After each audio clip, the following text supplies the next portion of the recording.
എടി നീ ഇന്ന് പണിയെടുക്കാതെ കാശുണ്ടാക്കിയെന്ന് കേട്ടല്ല. എന്താ സംഭവം? ട്രേഡിംഗ്. എന്നിട്ട് എത്ര രൂപ ഉണ്ടാക്കി? 6K. നമ്മളെയും കൂടെ ഒന്ന് പഠിപ്പിക്കാം. അപ്പം ഞാനങ്ങനെ ഒരു ഹാർഡ് കോർ ട്രേഡറൊന്നുമല്ല കേട്ടോ. ഒത്തു കിട്ടുമ്പം ട്രേഡ് ചെയ്യും, അത്രയൊക്കെ ഉള്ളൂ. അതുപോലെ തന്നെ ഇൻട്രാഡേ ഞാൻ കംപ്ലീറ്റ്ലി അവോയ്ഡ് ചെയ്തു കേട്ടോ. അത് കാശ് ഉണ്ടാക്കാൻ നല്ലൊരു ഓപ്ഷൻ ആയിരിക്കും, പക്ഷേ എന്നാൽ കാശ് പോകാനും നല്ലൊരു ഓപ്ഷനാണ്. അതുകൊണ്ട് ഇൻട്രാഡേ ഞാൻ പൊതുവേ ചെയ്യാറില്ല, വല്ലപ്പോഴൊക്കെ ചെയ്യാറുള്ളൂ.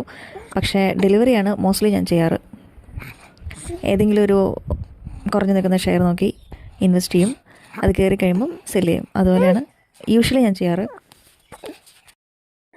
അപ്പം അതുപോലെ കുറഞ്ഞു നിന്നപ്പം ഞാനൊരു 2 വീക്സ് ബാക്ക് ഇൻവെസ്റ്റ് ചെയ്തായിരുന്നു കേട്ടോ. അതുപോലെ ഇൻവെസ്റ്റ് ചെയ്തതാണ് ഫെഡറൽ ബാങ്കിലും അതുപോലെ തന്നെ PNB ഹൗസിംഗ് ഫിനാൻസിലും ഇൻവെസ്റ്റ് ചെയ്തായിരുന്നു.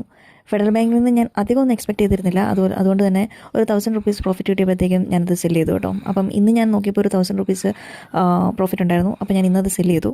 അതുപോലെ തന്നെ PNB ഹൗസിംഗ് ഫിനാൻസ് ഒരുവിധം നന്നായിട്ട് താഴ്ന്നു നിൽക്കുമായിരുന്നു. അതുകൊണ്ട് അതിൽ നിന്ന് ഞാൻ കുറച്ചും കൂടെ പ്രോഫിറ്റ് എക്സ്പെക്ട് ചെയ്തായിരുന്നു.